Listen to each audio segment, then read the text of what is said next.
Hello friends, मैं यशपाल राजपूत स्वागत करता हूं आपका आपके अपने यूट्यूब चैनल हमेशा फिट पर। साथियों, आज के इस वीडियो में हम बात करते हैं योगा आपके लिए ज़्यादा उपयोगी है या फिर जिम करने से आपको ज़्यादा लाभ मिलता है। क्योंकि बहुत से लोगों के मन में यह सवाल रहता है कि योगा किया जाए फिट रहने के लिए या फिर जिम किया जाए अपने आप को स्वस्थ रखने के लिए। तो ज़्यादा समय नहीं लेते हुए स्टार्ट करते हैं कि योग को हर कोई कर सकता है। योगा करने के लिए आपको ज़्यादा टाइम की भी ज़रूरत नहीं पड़ती। योग करने वालों का कम खुराक में ही काम चल जाता है।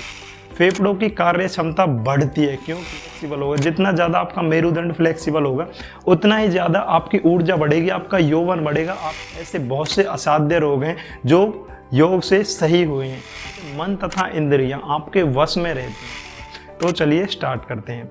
नंबर फर्स्ट है, योग को आप कहीं पर भी कर सकते हो। इसके लिए आपको ज़्यादा साजो सामान की ज़रूरत नहीं पड़ती। इसके लिए आप सिर्फ कोई योगा मैट ले सकते हो, कोई दली, कंबल या फिर चादर बिछाकर भी आप योगा कर सकते हो। वहीं योगा करने के लिए आपको ज़्यादा टाइम की भी ज़रूरत नहीं पड़ती। इसके लिए 30 से 40 मिनट का समय पर्याप्त रहता है आपको स्वस्थ और फिट रखने के लिए। वहीं बात की जाए जिम की, तो जिम या फिर अन्य वर्कआउट के लिए एक तो आपको अलग से अतिरिक्त सामान की आवश्यकता पड़ती है, क्योंकि बहुत ही कम ऐसे वर्कआउट हैं, बॉडी वेट वर्कआउट हैं जो कि आप बिना सामान के कर सकते हो। वहीं जिम के लिए अगर जिम या फिर वर्कआउट करने की जगह आपके घर से दूर है तो उसके लिए भी अतिरिक्त समय खर्च होता है। नंबर सेकंड है, योग को हर कोई कर सकता है, चाहे वो बच्चा है, वो बूढ़ा है, जवान है, औरत है, प्रेग्नेंट औरत है या फिर बीमार व्यक्ति है, वो भी योग को कर सकता है। लेकिन जिम के साथ ऐसा नहीं है। जिम के लिए आपको एक निश्चित एज की आवश्यकता पड़ती है, उससे कम नहीं होनी चाहिए और उससे ज़्यादा नहीं होनी चाहिए, तभी आप जिम कर सकते हो। और बीमार व्यक्ति तो जिम बिल्कुल भी नहीं कर सकते। नंबर थर्ड है, योग करने वालों का कम खुराक में ही काम चल जाता है, क्योंकि योग करने से आपकी ज़्यादा कैलोरीज खर्च नहीं होती, अपितु आपके शरीर के आंतरिक संस्थानों के कार्यों को सही करता है योगा, जिससे कि आपका शरीर स्वस्थ व मजबूत होता है। वहीं जिम करने वालों को अलग से सप्लीमेंट लेने की भी आवश्यकता पड़ सकती है, क्योंकि उनके वर्कआउट से और जिम करने में ज़्यादा वेट उठाने से और अलग अलग तरीके की क्रियाएं करने से आपकी ज़्यादा कैलोरीज खर्च होती हैं, जिससे कि आपको अलग से सप्लीमेंट लेने की भी आवश्यकता पड़ सकती है। नंबर फोर्थ है, जिम करने से फेफड़ों के कार्य करने की क्षमता नहीं बढ़ती और उस पर कोई खासा प्रभाव नहीं पड़ता। इसके उलट अगर आप योग करते हो तो इससे आपके फेफड़ों की कार्य क्षमता बढ़ती है, क्योंकि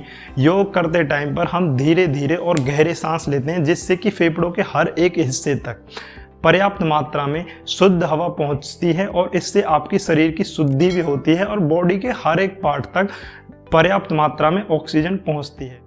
नंबर 5 है, योगा करने से आपका ब्लड सर्कुलेशन ठीक होता है। जैसा कि हम पहले पॉइंट में बात कर चुके हैं, योग से आपके हर एक बॉडी पार्ट तक पर्याप्त मात्रा में ऑक्सीजन पहुंचती है और ऐसे बहुत से योगा हैं जो आपके पूरे शरीर पर असर डालते हैं और इससे आपके शरीर का ब्लड सर्कुलेशन ठीक होता है। वहीं जिम से ऐसा नहीं है, क्योंकि जिम से जिस भी बॉडी पार्ट का हम वर्कआउट कर रहे हैं वही बॉडी पार्ट टारगेट होता है। नंबर 6 है, योग करने से आपकी ऊर्जा बढ़ती है, क्योंकि योगा से शरीर में फ्लेक्सिबिलिटी आती है और जितना ज़्यादा फ्लेक्सिबल आपका शरीर होगा उतना ही ज़्यादा आपका मेरुदंड फ्लेक्सिबल होगा। जितना ज़्यादा आपका मेरुदंड फ्लेक्सिबल होगा उतना ही ज़्यादा आपकी ऊर्जा बढ़ेगी, आपका यौवन बढ़ेगा, आपकी जो है एज बढ़ती है, यानी कि आप दीर्घायु होते हैं। लेकिन जिम से ऐसा नहीं है, क्योंकि जिम से बॉडी में फ्लेक्सिबिलिटी नहीं आती बल्कि शरीर आपका कड़ा हो जाता है, कठोर हो जाता है। नंबर 7 है, योग से आप आंतरिक और बाहरी दोनों रूप से बलवान होते हो, क्योंकि योग आपके बाहरी अंगों पर नहीं आपके आंतरिक अंगों पर भी प्रभाव डालता है, जिससे कि आप ज़्यादा बलवान होते हो, ज़्यादा मजबूत आपका शरीर होता है, आपकी इम्यूनिटी भी मजबूत होती है। वहीं जिम से आप बाहर से मस्कुलर लग सकते हो लेकिन आप आंतरिक रूप से बलवान नहीं होते, क्योंकि जिम का आपके आंतरिक संस्थानों पर कोई खासा प्रभाव नहीं पड़ता है। इसी के लिए आपको योग करना चाहिए, जिससे कि आप बाहरी और आंतरिक दोनों रूप से बलवान बने। नंबर 8 है, योग से आपकी बहुत सी बीमारियां ठीक हो सकती हैं, क्योंकि ऐसे बहुत से असाध्य रोग हैं जो योग से सही हुए हैं। यहाँ तक कि योगा से कैंसर जैसी बीमारी भी ठीक की जा सकती है और भी बहुत सी बीमारियां हैं जो योग से सही हुई हैं। लेकिन जिम से ऐसा कुछ नहीं है, क्योंकि बीमार जो व्यक्ति हैं वो जिम नहीं कर सकते। नंबर 9 है, जिम करने से आपके मन तथा इंद्रियों पर कोई खासा प्रभाव नहीं पड़ता। इसके उलट अगर आप योग करते हो तो इससे आपके मन तथा इंद्रियां आपके वश में रहती हैं, आपके आंतरिक संस्थानों पर इसका एक अच्छा प्रभाव पड़ता है। आपको नींद अच्छी आती है, आपकी स्मरण शक्ति बढ़ती है, आपकी याददाश्त बढ़ती है, क्योंकि योग जो है वो जुड़ाव है, मन का, मस्तिष्क का, आत्मा का परमात्मा से जुड़ाव है योग।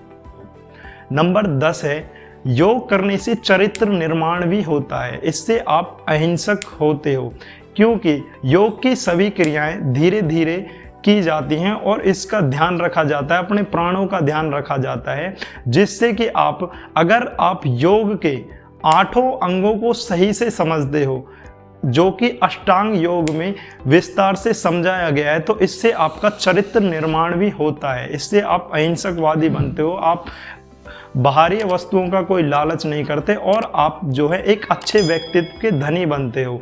वहीं इसके उलट जिम से ऐसा कुछ नहीं होता। इसके उलट जिम से आप उल्टा अग्रेसिव होते हो, क्योंकि जिम की ज़्यादातर क्रियाएं यानी ज़्यादातर वर्कआउट आवेश में किए जाते हैं।